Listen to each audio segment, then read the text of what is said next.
નમસ્તે વાલા વિદ્યાર્થી મિત્રો, આજે આપણે વાત કરવાના છે ધોરણ 9ની અને ધોરણ 9માં પણ વાત કરવાના છે પાઠ નંબર 22ની માર્ગ સલામતીવાળો અને તેમનું સંપૂર્ણ સ્વાધ્યાય જોવાના છે એનું સોલ્યુશન. ઓકે, આ બહુ ઇમ્પોર્ટન્ટ છે અને આ આપણા જીવન સાથે સંકળાયેલું છે. સ્વાધ્યાયની વાત કરીએ તો પ્રશ્ન નંબર 1, નીચેના પ્રશ્નોના સવિસ્તાર ઉત્તર લખવાના છે. આ લખતા પહેલાં તમે કઈ શાળામાં અભ્યાસ કરો છો એ પણ કોમેન્ટ સેક્શનમાં કોમેન્ટ કરવાનું ભૂલતા નહીં. તો પહેલો પ્રશ્ન છે, એમાં પહેલો સવાલ, ટ્રાફિક સિગ્નલની સમજ આપો. તો સૌથી પહેલાં આપણે ટ્રાફિક સિગ્નલની વાત કરીએ તો 3 પ્રકારના ટ્રાફિક સિગ્નલ હોય છે: લાલ બત્તીવાળું, પીળી બત્તીવાળું અને લીલી બત્તીવાળું. એમાં જે લાલ બત્તી છે એ વાહન ઊભું રાખવા માટે અને લાલ બત્તી હોય ત્યાં સ્ટોપ લાઇન ઓળંગવી નહીં એની માટે હોય છે. પીળી બત્તી એટલે આ બત્તી ચેતવણી આપે છે કે ટ્રાફિક સિગ્નલ બદલવાનું છે. જો તમે સ્ટેપ લાઇનથી દૂર હોવ તો વાહન થોભાવી દેવું, પણ જો નજીક હોવ તો સાવચેતીથી રસ્તો પસાર કરી લેવો.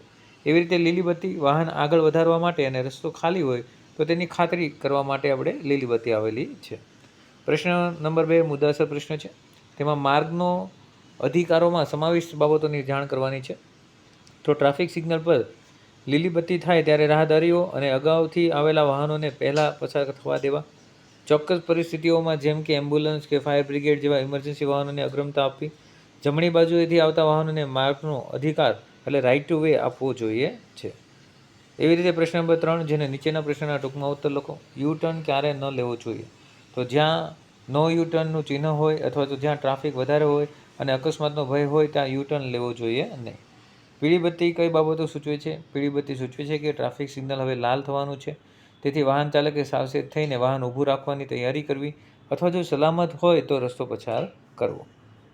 એવી જ રીતે યોગ્ય વિકલ્પ પસંદ કરીને 4 વિકલ્પ છે. 2 તરફનો વાહન વ્યવહાર ધરાવતા જાહેર માર્ગ પર માર્ગની કઈ તરફ વાહન ચલાવવું જોઈએ? તો માર્ગની ડાબી બાજુએ ચલાવવું જોઈએ. કોઈ માર્ગ પર એક કરતાં વધુ લેન હોય ત્યારે ભારે વાહન કઈ બાજુએ ચલાવવું જોઈએ? તો માર્ગની ડાબી બાજુએ ચલાવવું જોઈએ.